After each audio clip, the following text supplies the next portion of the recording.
Alright, so today, guys, we're going to be starting out with my gear for crow hunting. Just giving beginners or anybody that wants to know a basic idea. So, this is the shotgun I've been taking recently. This is a Mossberg Silver Reserve.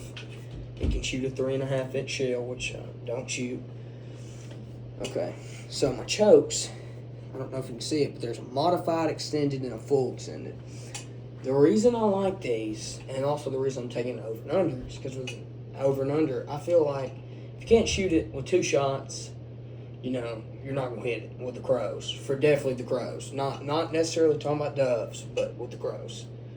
So I'm fine taking this. And then it also lets you have 2 different chokes. So, like, this is normal range. If I miss, then I know I've got a longer, I have time to think or, you know, reset.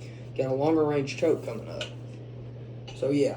And, of course, we've got a sling so we can carry it like that. So, yeah. Really like this gun. It's got a kind of a heavy trigger pull, I feel like. But other than that, it's a really nice gun. I'd recommend it for crow hunting. Now, next thing, since we're talking about guns, shells. So these are Winchester loads, which I'm not against Winchester. I'm also not a really big fan of them. I've had them jammed in my Berettas. But so these are number 4 shot. Can't tell if it's focusing, but number 4 shot. And these are not high brass. I like the high brass more. I think they're a bit faster. But yeah.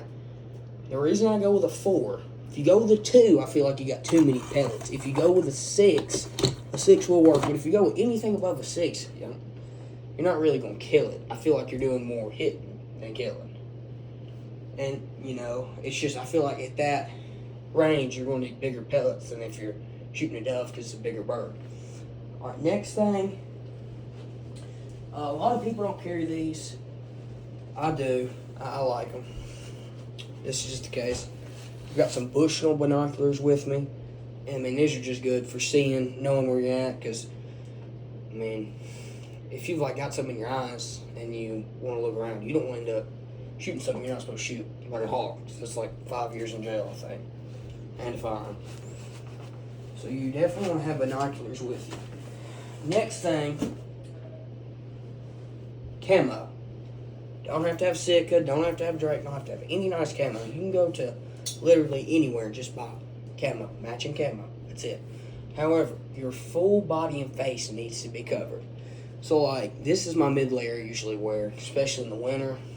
And then when it kind of gets closer, not just summer, but spring, you get a little chill. I probably just wear this on its own. What I like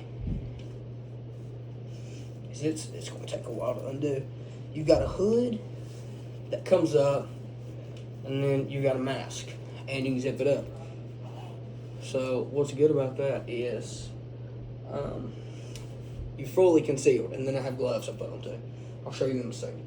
So yeah, when you're fully concealed like that, it really helps. Just crows can remember faces for up to years, is whatever it is. So that helps. Pants, don't really matter about the shoes as long as they're not, you know, like a bright neon colored. Shoes don't really matter. You want to be very still too. Being still is always helpful.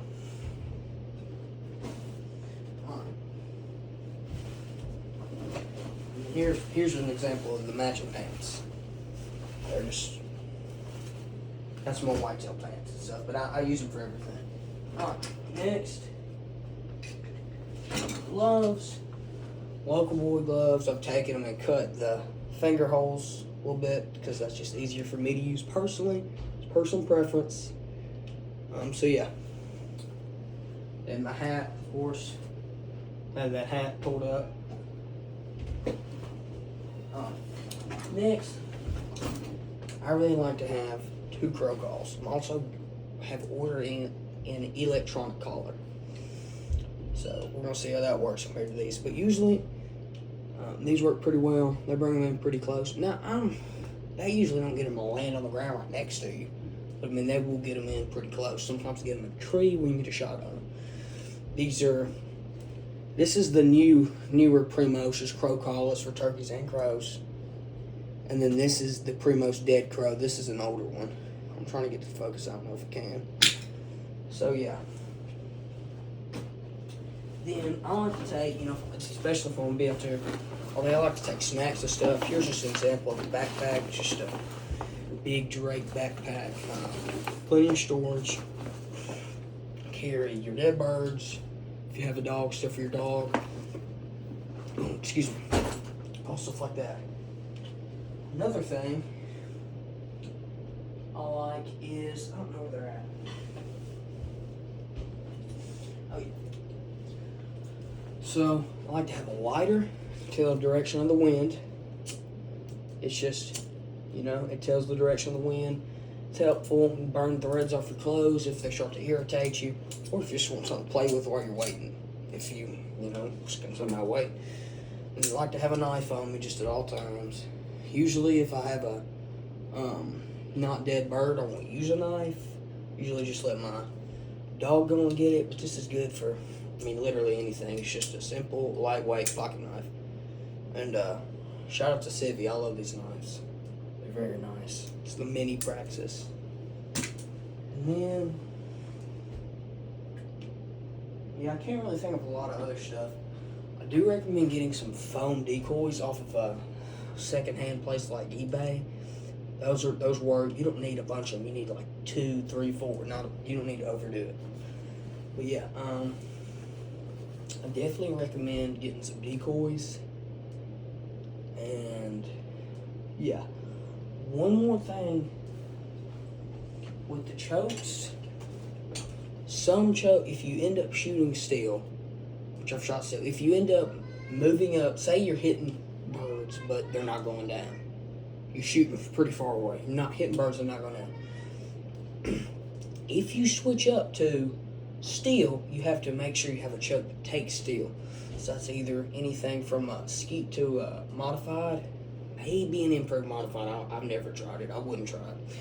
Or you can buy chokes like duck hunting chokes made for long range that are going to be able to withstand that steel instead of, you know, shooting it through a choke that's too tight, too constrictive, not made for steel, and it bulges your barrel out like a. It's got something wrong. Alright, anyways, yeah, that's pretty much it. Oh yeah, I do recommend having a whistle. These are just my dad's duck bands and stuff, and here's the whistle. You know, it gets a lot louder than that, but I'm in my house, so. Yeah, whistles are good, calling your dog back, safety, all that great stuff. So I really appreciate y'all watching this video, and I would appreciate if y'all would also like and subscribe, and thank you for watching.